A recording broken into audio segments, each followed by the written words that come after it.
Welcome back to How to Souls. My name is Rach, and today we're going to continue with our walkthrough of Dark Souls 2, Scholar of the First Sin. Just to point out, over this log here, you can see a statue that you need a fragrant branch of yore for.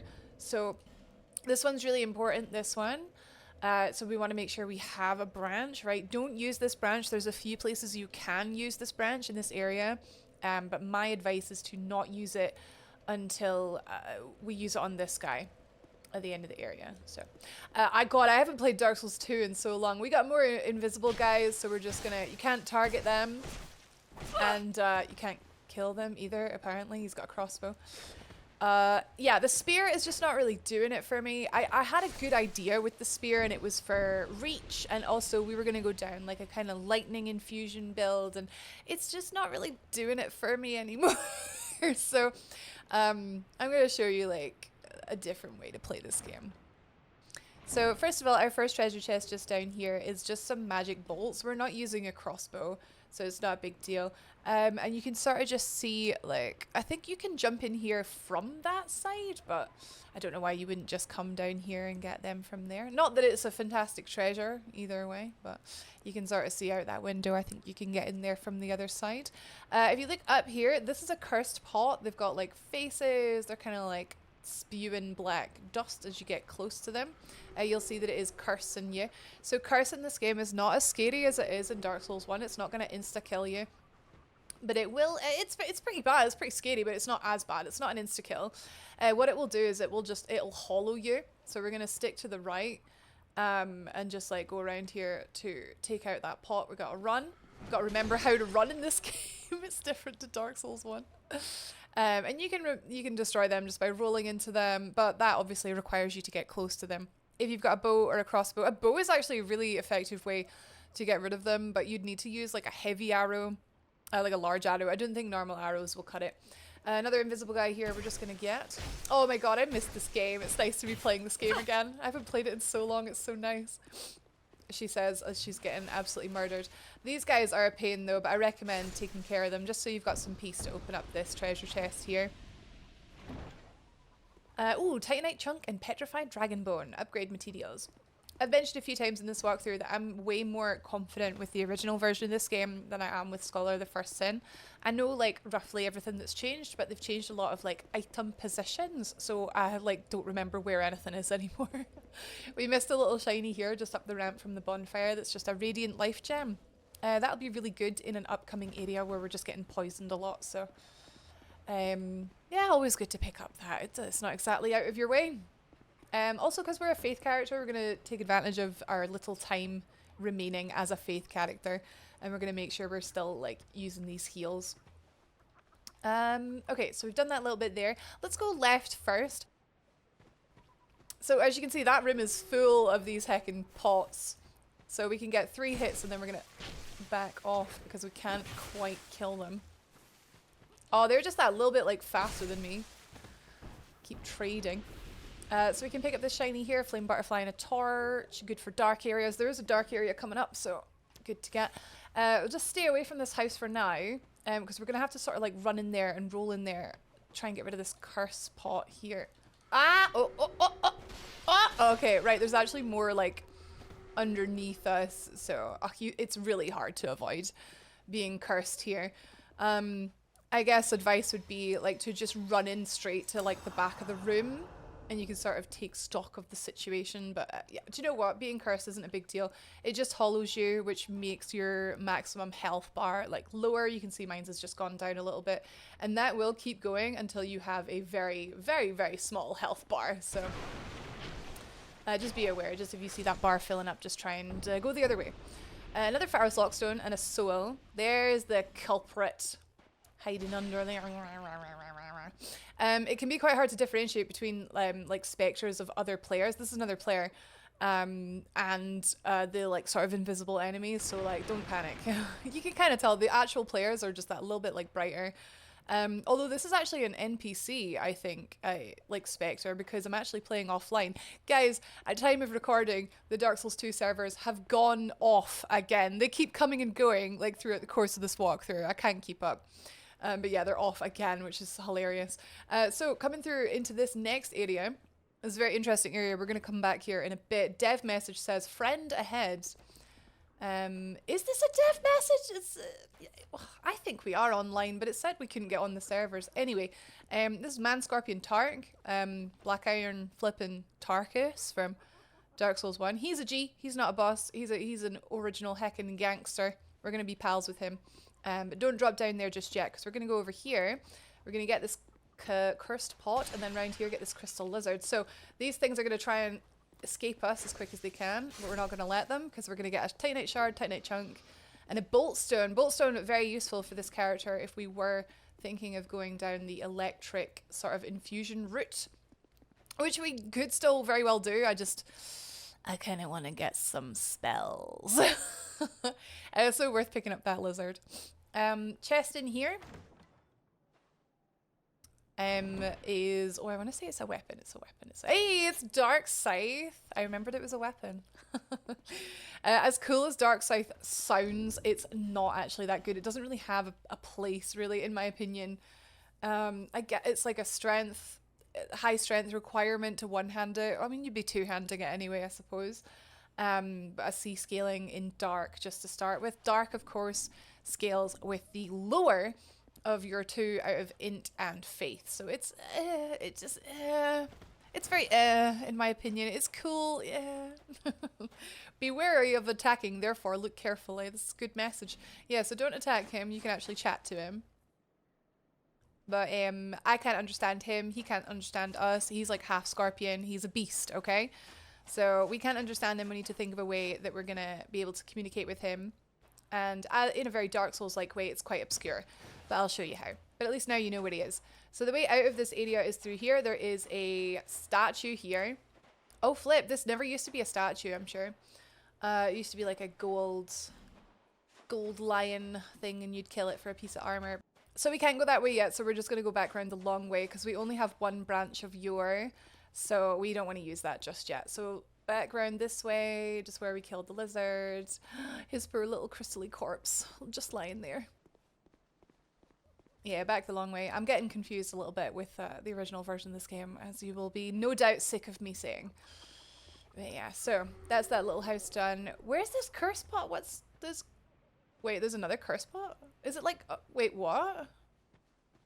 They don't respawn. Where, what the flip is cursing me here? Oh, it's up there! Oh wow, I forgot about that nerd. I forgot about that nerd up there. Anyway, we don't really need to worry about him. Oh, just for reference, right? This is fun, this is fun. So that lion statue, right? If we had unfrozen him and fought him, we could have that, right? I'm pointing with my spear, okay? We'd emerge there, which allows us to jump over to a section under there, which has a treasure chest in it. I'm not 100% what's in there, but we want to get it. We will get it eventually. Don't worry. But yeah, just continuing, getting rid of these curse pots. Another statue here. Again, you have lots of choices for where you want to like use your branch, but we've got one in particular we want to use, so I'm not doing it. I'm going to put up on screen now what is in this chest, and once again, you can decide if you want to use it. Okay, so we're just like going around the outside just to make sure we're sort of hitting all the little areas separately. First bit in here, I'm sure there are, yeah, here we go. Here's our first like lion sort of enemy. So we're going to get the shield out here. So he's got his own bit, and hits quite hard with his great axe. So what I quite like to do, I think we're just going to two-hand, is I like to bait an attack like so, because he's quite slow, and then attack and then back off. So bait, back off, and then hit. We actually do quite a lot of damage to him. Because the spear is a thrust weapon, we're not sort of bouncing off his shield or anything. So it's actually, the spear is working quite well with these lion guys. Funny that, it's almost like every weapon in this game is viable in some way. And there's no best weapon in this game because everything has its own little niche. Here's a golden lion boy, and they're always very impressive looking. But same tactic again, they're quite slow, so just we bait and back off. He's got a lot more health. Keep an eye on your stamina. Obviously you can't back off if you're out of stamina. Hey, there we go. So these guys make a big old like loud like growling noise. There's a ring that you can get that allows you to understand beasts And here's another statue. Here's another statue you can unfreeze and get loot from. Yeah, the Ring of Beasts? Ring of Whispers. And it will alert you when there are beasts nearby, which can be useful for avoiding ambushes, but also it lets you talk to Tark. So maybe we should have got that before we did this area, but I just kind of wanted to show you him first. Again, though, here's another piece of loot. Don't you dare. Oh, the rating is... right, okay, it says don't you dare. Yeah, so I wonder if this is a troll. It's like you use a branch, which are quite hard to get, quite precious, and that loot is probably rubbish. So again, we're going to put on screen what that loot is there. But up here, here's a free one, another Pharos Lockstone and Soul of a Brave Warrior. The next area is actually Doors of Pharos, which is a place we're going to need a lot of Pharos Lockstones. So that's pretty good. We're finding a lot of them now. Another lion around the corner here. He's very slow. They're very, for how hard they hit and how scary they are, they're very slow. They don't really notice us until we're right on top of them. And again, the lightning spear, or rather Hade spear, which does lightning damage, is doing bits here. It's really making these guys really quite easy to deal with. So if we had gone, say, if we had respec'd into a sorcerer class, or if you're making your way through this game like as a caster, you're going to find this area really difficult, because I did my first playthrough as a sorcerer. I actually had a bit of everything. I had a bit of magic, I had a bit of pyromancy, a bit of like faith, I had everything. It was great. But I had nothing for these guys. It was really giving me some trouble. Right, okay, so not being able to target these guys and having a very small area of effect on my weapon is not really going well. Can we get him? Oh. Yeah, but if nothing else fails, just backing off always works well. But yeah, I do recommend, as with any area in this game, as with any of these games in this series, just taking your time and killing things one by one. We're going to avoid this cursed pot because, as you can tell, from this big old plank of wood here, it's actually like over a pit.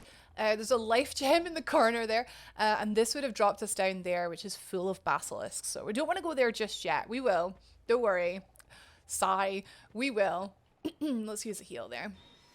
We always want to prioritize using our medicals when there is no immediate need to use the Estus. But yeah, there's a wee bit up here. Another invisible guy to take care of. We get the jump on him, so we get a free attack at least. Oh, he's always like, if we had like one more point of dexterity, we could have killed him in 3 hits. There's another one at the top there, actually. Okay, we roll caught him. Let's go. I'm just going to do this. I suppose it makes sense. This is a change that they made with Scholar, putting these guys here, but I suppose it makes sense that some of them would have come through from the Shaded Woods bit through into this area. It makes sense. There's not as many, but there's a few still like guarding the place. But yeah, so that's how that area all connects up. Watch out for that pit. We don't want to go down there just yet.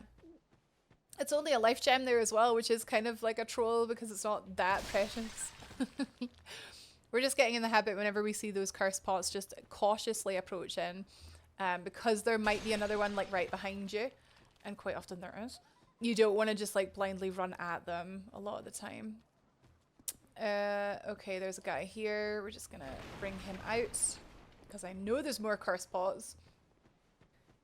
Alright, so something cool in here that we will come back to when we turn into a sorcerer supreme, is there's a chest in here. You have to get this guy, and then if I'm not mistaken, you have to get another guy. Let's just have a wee look. Oh no, there's just the one guy. Okay, cool, right. Okay, so the reason we are going to use our branch of yore on this guy is that in that chest, we have a really cool magic caster set. It's the Lion Mage set. So if you wear all 3 pieces, you get a casting speed buff, which is fantastic. But we're not a caster just yet. That's not the main reason why we're using this guy. This branch on this guy is because inside the chest is also another branch of yours. So essentially, as long as you know you kill this guy and you open the chest, you get another branch back for it. So this one is safe to use if we just use our branch here. Oh, I'm getting cursed. I'm getting cursed. Run, roll. Oh, close one. So back away from the curse jars. We're gonna beat this guy. Gonna beat him down, and then we're gonna get our prize. But yeah, do not use your branch on any other... Oh, wow. Did you see his axe there? Oh, flip. Flip. It's just like it's made of flippin' flubber. Yeah, don't use your branch on anything else apart from this guy. Because as we come through here and open this, we get another one. And we need this other one. So, Fragrant Branch of Yore, Lion Mage Robe, Cuffs, and Skirt. So this set is not going to win any fashion competitions. It's a bit sort of strange looking. It's very light though, which I like. Yeah, look, it's okay. I mean, it's kind of cool. But yes, it is, it's got that cast speed buff, which is really good. I forgot what I was wearing before. I think I was wearing black leather. Was I wearing black leather or just leather? I think just leather. I don't remember. Well, let's have a little change. Well, now we are wearing leather. No, I think we were wearing the Wanderer stuff. Oh yeah, I just think it looks really cool. It's very Dark Souls 2, this set. Fluffy, flippin' scarf hood thing. So yeah, I recommend opening that, whether you are a caster or not. You might just decide like halfway through the game, I think I'm going to be a caster now, which is actually what we are going to do. So there's a place we can go through there inside a big like castle-y, keepy sort of watchtower-y type thing. We're just ignoring that for now. And we're coming around here. Be aware, like stick to the cliff, because there is another breakable piece of wood here. We're going to come back to that in a bit. So yeah, if we stick to the cliff and we can sort of drop down just at the tree. It doesn't matter if you drop down earlier because we can just come up from there. I'm just grabbing this little shiny at the end. Soul of a Brave Warrior and a fire, but 3 fire bombs. Fire bombs you can use obviously for like blowing up the curse jars or just attacking stuff from range, anything you like. Right, yeah, that's where the when I first said that like connects to where we found Scorpion Man. That's how you would jump through there. This area all connects up. But yeah, that chest in there, we're going to get that eventually. Here we go. This is why we needed the Fragrant Branch of Yore. We're going to use it on this guy. Just next to that log that connects onto the bonfire. But yeah, you need to use it on him and you need to kill him. So if you're like on low health or you have no like, if your weapon's broken, etc., you have no spells left, just go back to the bonfire first and then fight him because you need to kill him. He drops the Fang key, which you'll be like, where does this go? Don't worry, just be patient. We're going to find out very soon. But first, right, back to the bonfire. We've done a little loop. That was really good. That was a good time. We're going to travel back to Majula just really quickly because I should have probably gotten that Ring of Whispers a little sooner. This is just a little NPC quest, which I always recommend doing, and I will point them out whenever I can in the walkthrough. But the thing is with Dark Souls, with your NPCs quests, they're really, really easy to screw up, which I think is, it's on purpose, and I'm not mad about it. It's because it's like this game is just so like good for second playthroughs, third playthroughs, challenge runs, etc. Like, it's just, they don't mean for you to catch everything on your first playthrough, but like I say, you're watching this walkthrough. Thank you for putting your faith in me. I'll try and make sure we hit as many as we can. Starting with the Man Scorpion Tark. So, we go and speak to Sweet Shalquar, You do have who's a very friendly cat. We can buy an item from her, ring called the Ring of Whispers. So it costs 5,800 souls. You can hear the voices of foes. So you might have saw this and thought, I don't need to spend money on that. Well, it's useful for locating hidden enemies and perhaps for a few other things as well. So I mentioned like the growling noise that the lion guys make. You can hear that from like miles away, and you're going to hear it very shortly when I put it on. But it's the few other things as well. That's the key. That's the reason we want this. Just to point out the ones that we haven't bought yet. Ring of the Evil Eye. Silver Cat Ring we will buy for going down into the gutter. Red Eye Ring we don't need because we're not using co-op because there is no online at the minute. And also we're not using summons either. Name Engraved Ring is to make it easier to connect with friends when you're playing online.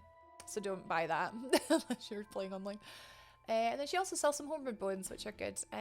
Prism Stones can be useful if you're getting a bit lost. Maybe Shaded Woods, tell you what, like the first part of the Shaded Woods, you could have used a Prism Stone, Rachel. Alluring Skull, Lloyd's Talisman from Shalquar. Also, she handles Covenant, so if you want to leave your Covenant, you can do so just by chatting to her. Like, for example, if you joined the Covenant of Champions, you should probably leave that unless you know what you're doing. Sorry if that sounded a wee bit patronising. Right, okay. So we got the ring, travel back to Shaded Woods. If you're wondering what the orange border means, it's because these areas are recommended for your current level as good places to get co-op. To get co-op encounters. There's a lot of people around our level co-oping in these areas. Again, I don't really know why that's showing up, because apparently I'm not connected to the Dark Souls 2 servers. I don't know what's going on. Anyway, got our ring. We're going to put it on, and then you're going to see how annoying it is, so we're probably going to take it off.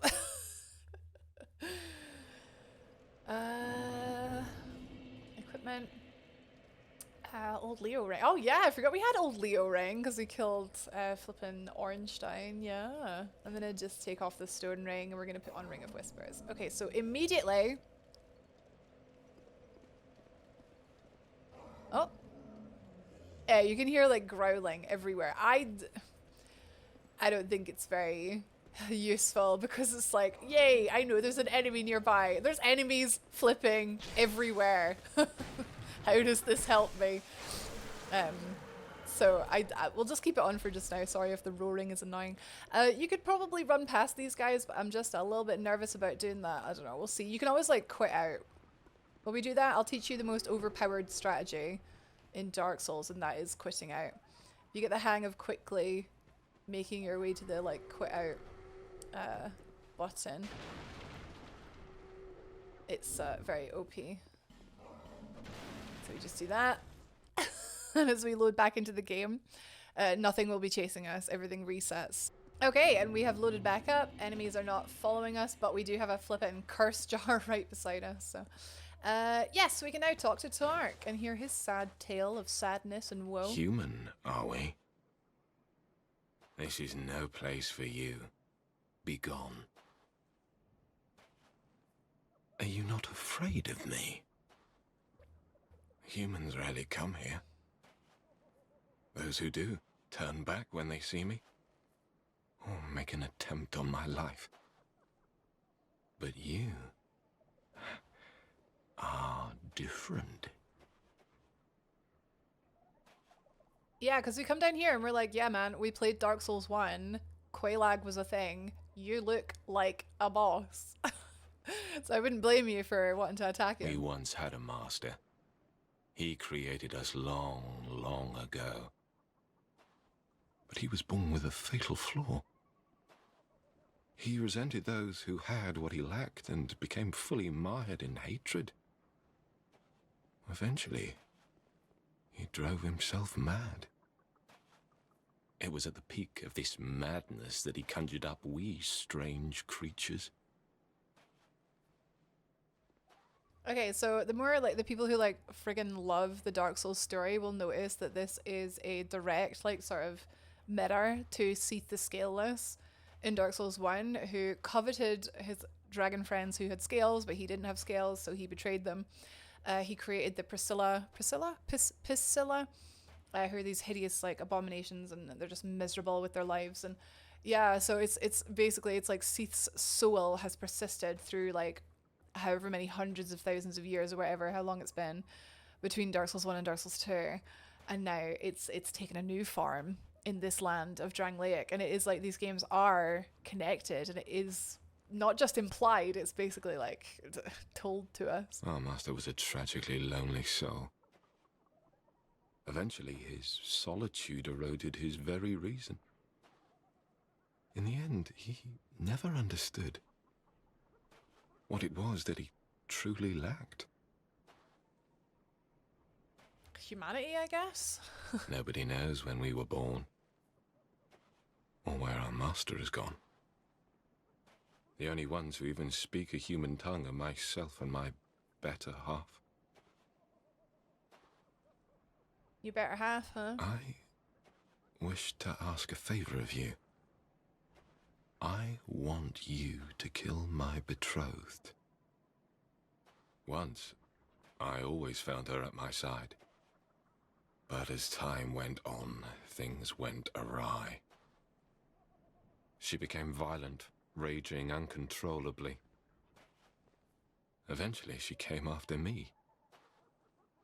and we have been locked in combat ever since. Wow, that's a lot. I mean, sure, mate. I mean, she is blocking the way to our next area, so I was going to do it anyway. But yeah, if you do you want to come with? We seem to be at a standstill. The wounds we exchange are never lethal. I was born of my master's madness. Perhaps this is some curse. I will be sure to assist you in return. The path, my name was Tark. That is all that I remember. Tark. I already spoiled that for you, sorry. The Darkest, my yeah. name. So yeah, he can't kill her by himself. He needs us to kill her. Which we will have to do because, you know, she's the boss of this area. But if you take him with you and you let him help you, it sort of gives him a sense of peace, and it's proper grim, it's proper Dark Souls, I guess, like NPC storyline. Nothing ever ends well. But that's the idea, that's the storyline in this area. So, I thought I was gonna make it. Didn't make it. Wheel. So we can run through here and just do another quit out.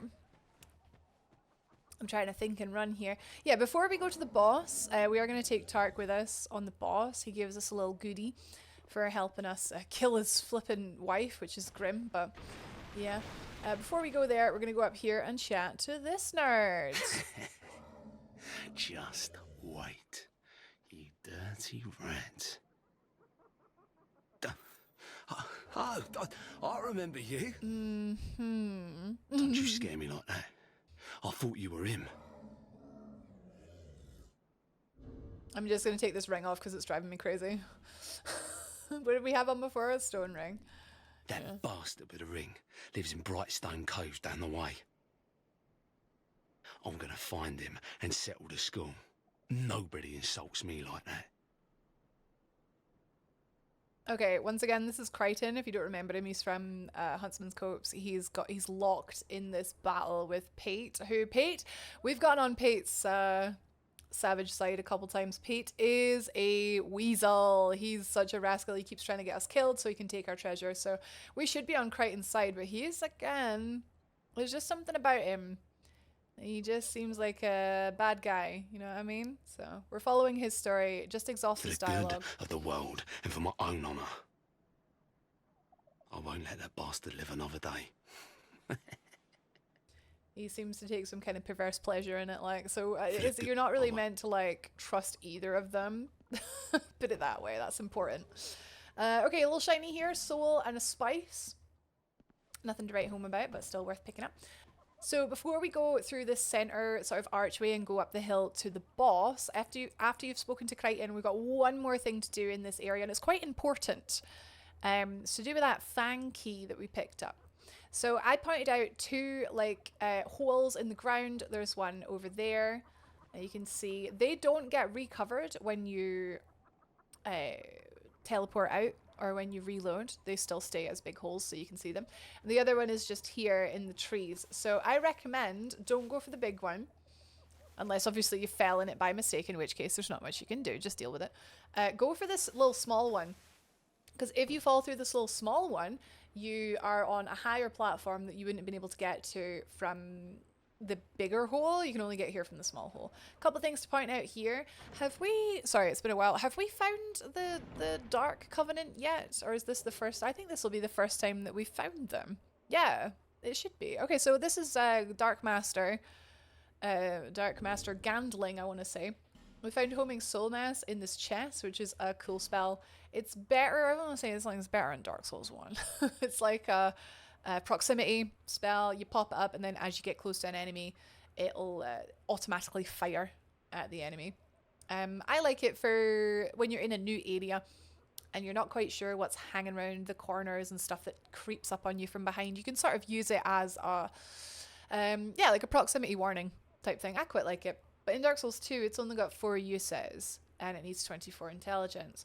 I guess you can refresh uses using herbs, but still, it's not that good in this game, I don't think, compared to Dark Souls 1. But yeah, here's Dark Master. in the wheelchair. Look how far this undead has wandered. And a very fit undead you are. Thanks, you too, mate. Too alive, but with a darkish shadow. Yet still unprepared for a deeper dark. And like every undead, you have no future. Grim, but true. My, don't mind me. I'm just talking amongst myself. But if you find a need for a truer dark, then meet again. We shall. The dark. Okay, so this is, yeah. He is a Dark Master. Darkdiver. Darkdiver. He's the leader of the Covenant of Dark in this game. You need to find him 3 times. I thought he was a vendor before you find him 3 times, but yeah, you must have to find him 3 times before he'll deal with you. But there we go, we found him once, so just exhaust his dialogue, and then this area, this like plinth, these pillars, that'll be important later on if we're pursuing the Pilgrims of Dark. So, right. Now we go down here to these pools of acid, which will erode your weapons and armor, so don't do that. I was going to show you outside that hole is where we came from earlier, but we don't have time to do that because we got some nerds coming. Some basilisks, they die fairly quickly, they've got quite low health, but do not let them surround you, do not let them breathe on you, because they will do petrification in this game, which is an insta-kill if you stand in that dust, just like in Dark Souls 1, so you don't want to let them get the upper hand on you. They've got quite a high chance to drop upgrade stones, infusion stones, I should say, so I'm just checking their bodies, like, I can't believe none of those 4 dropped any. I guess we don't have super high luck, but you know. At the end of the corridor here, there's 2 sort of caves on each side. We have a twinkling titanite in the right hand side. The left hand side should have another basilisk, or it used to. Oh, it doesn't. Oh, how kind. But this door at the end here is opened with the fang key. Now don't get a fright, but there is a harpy in there. But it's a friendly harpy. Thank you for helping me. I am Ornifex. I owe you some form of thanks, but have nothing for you at the moment. If it would not trouble you, could you visit my abode just down the way? Okay, so first time I found this, I jumped out my skin because these guys, also that booty, these guys are terrifying in Dark Souls 1, like so scary. So I was like, no flipping ways at an NPC. Thank you, kind traveler. I believe that I can be of assistance if you would visit me at my home. Okay, so again, as with any NPC, exhaust the dialogue. Fragrant branch of your folks, yeah. So you had to spend 1 to gain 1, I guess, in both instances in this area. But yes, weaponsmith Ornifex. A weaponsmith lives in Brightstone Cove, Zaldora, which is the area, well, 2 areas time. So now that we have opened the door for her, we've unlocked her workshop, basically, which is good. So if you missed her, that's where she is. So we're going to head out of here. The way you get out of here is just by sticking to the left and then going back over the branch to where the bonfire is. If you want to rest and recover for the boss, go ahead, Ashley. Yeah. Before you go to the boss, I want you to make sure you have exhausted Tark's dialogue.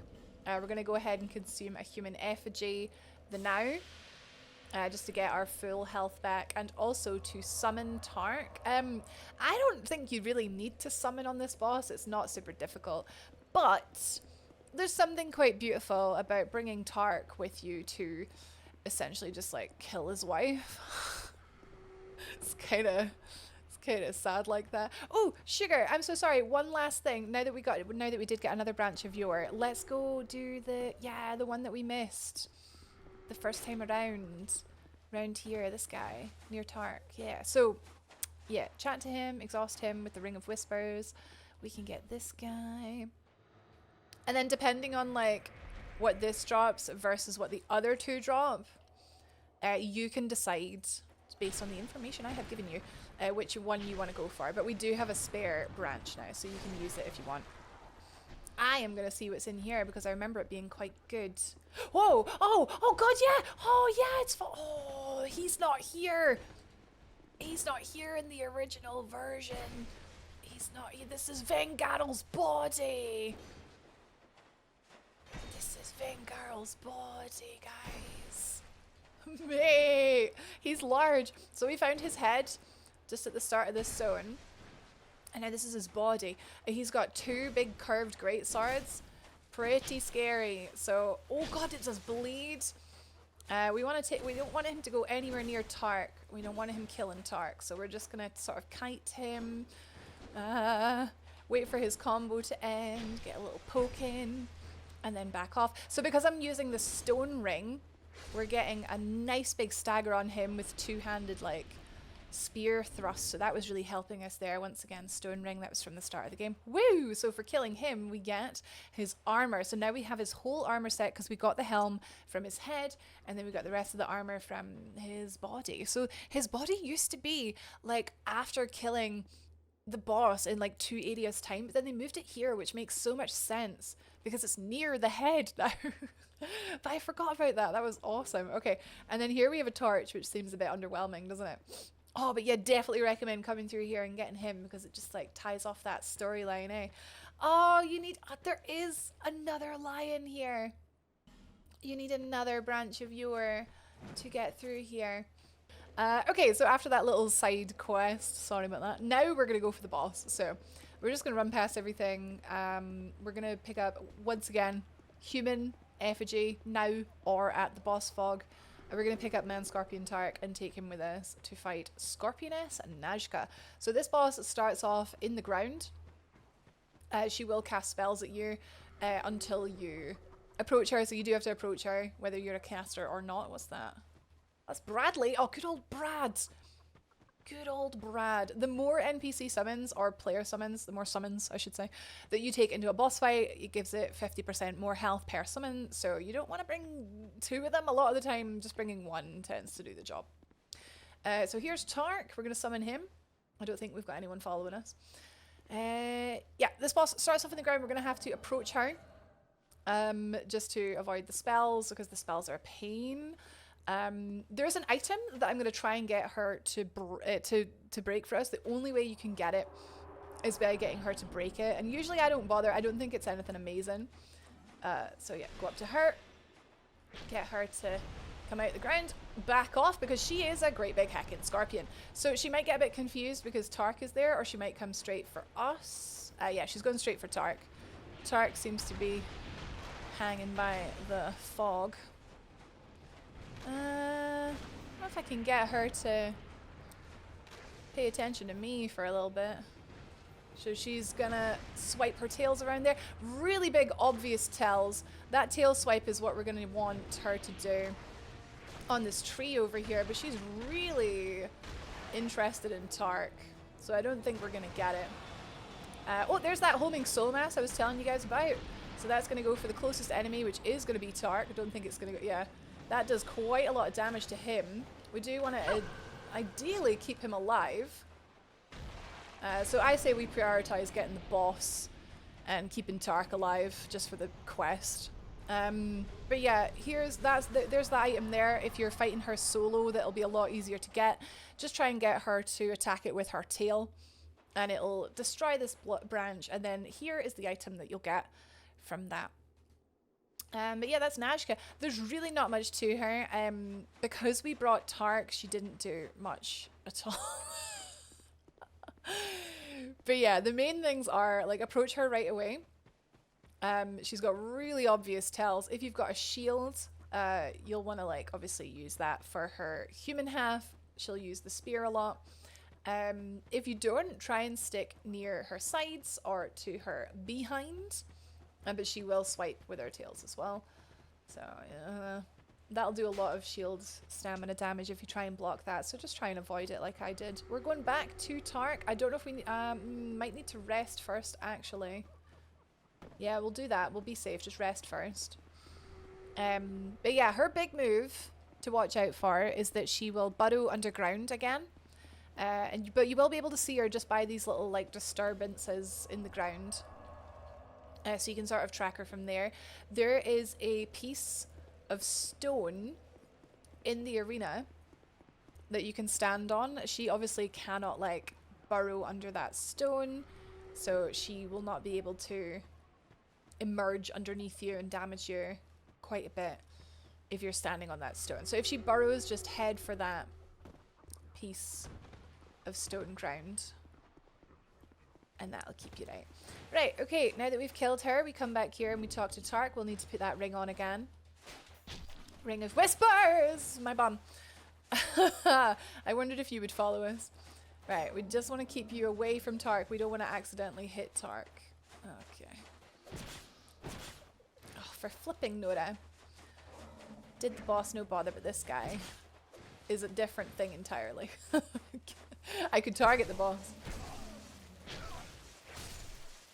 But yeah, that one's fairly easy whether you bring her summon or not, but with a summon it's pretty trivial. Yeah, main thing is when she burrows. Soul Mass as well, you might want to like back off when she does the Soul Mass, try and bait it, so you can roll out of the way of it. I would not like press the attack if she has the Soul Mass up. I would just try and lure that into exploding before getting back onto attacking her. But yeah, she's not too bad. You've defeated my better half. This is my thanks. Take it. Alright, Fragrant Branch of Yor from Tark for beating Nazca. I have no gods to pray to. But still, I pray that your journey will be safe.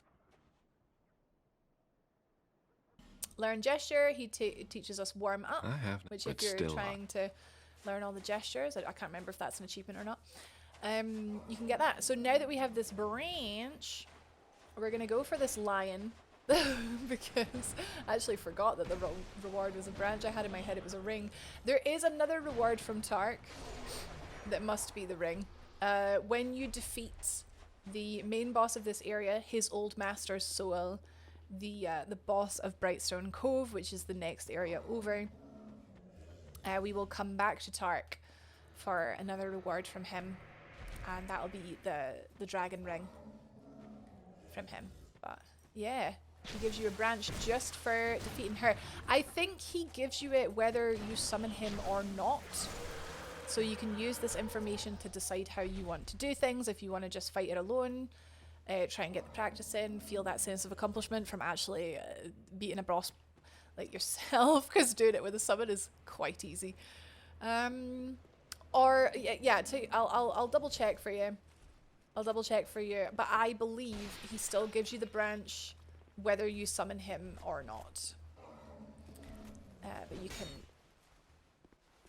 decide what you want to do with that info. Can we get backstab on this guy? So yeah, this guy seems a little bit out of place. He's a Dranglic Castle sort of soldier. They're a bit of annoyance to deal with because they've got a great shield. So I quite like to try and get behind them, get the backstab in them, which always looks amazing with the spear. We got a body here with a soul and a herb on it, and a chest here. With Sublime Bone Dust. Oh, that's definitely worth doing, guys. This is going to make our Estus stronger. It's going to make us Estus Flask +3. So, fantastic. Alright, so, across this bridge, hold B and then L3 to jump it. Here we go. In this chest is Black Knight Halberd. Oh my god, Dark Souls 1 fans. Black Knight Halberd. Incredible. Actually, I've never used the Black Knight Halberd in this game. I was just like, boring, been there, done that, Dark Souls 1. So let's take a look here. Right, Black Knight Halberd, it's a dex weapon. It does give you a little bit of strength scaling, a little bit of fire scaling. Requires 9 faith to use, which we did start with because we started as a cleric. 26 dex. So you're not going to be using this unless you've invested quite a lot into dex. What do we have? 25! But yeah, this is a pretty solid weapon all around. It does way more damage than our spear. It does fire damage, which is huge. Not only is it physical, it's also fire. It's quite heavy though. We are going from an 8 to a 14 in weight, so you'll need to make sure that you level up some vitality, or whatever it's called in this game. Yeah, vitality. We've got very low vitality. I need to put some points into that. But yeah, Black Knight Halberd, solid choice if you're leveling up some dex, actually, which I might do the now. I don't know. There's so many ways to play this game. It's hard to choose just one. It's hard to advise on just one. I think it's worth pointing out a bunch of melee options and a bunch of caster options. So we've played a certain way for quite a long time in this game. We started off with the mace, then we got dual maces. I showed you guys dual wielding, and then we've tried the spear. I've shown you the advantages of the spear. We didn't talk about infusion, but we can always talk about that later on. I think it's time to be a caster for a little bit. So we're just going to dump our Estus flask shard with the Emerald Herald at just our usual like area finished cleanup thing. Dump our points into 6. Our agility is 90. Let's put a couple points into Vit. Just there, so we can start getting some heavier equipment. We got Sublime Bone Dust, which is burnt at the Far Fire, which is the bonfire at Majula. We go burn, we go Sublime Bone Dust, and that'll upgrade our Estus flask. Very good, very good, very good. I'm gonna take off this heckin' Ring of Whispers because it's just annoying. And you know I'll forget. There we go, right. Right, so that is us for just now. Congratulations, Shaded Woods is done. I hope you'll join me for the next episode where we're going to dive into the next area, which is Doors of Pharos, which is a really fun area, so I hope you'll enjoy that. And also, let's just, just enjoy this game. Just like, we're not taking it too seriously, we're just exploring, we're trying to get all the NPCs done. I'm going to try out some different builds, so yeah, if you're liking the walkthrough, then I would like you to subscribe. Thank you very much, guys. Take care. See you in the next one.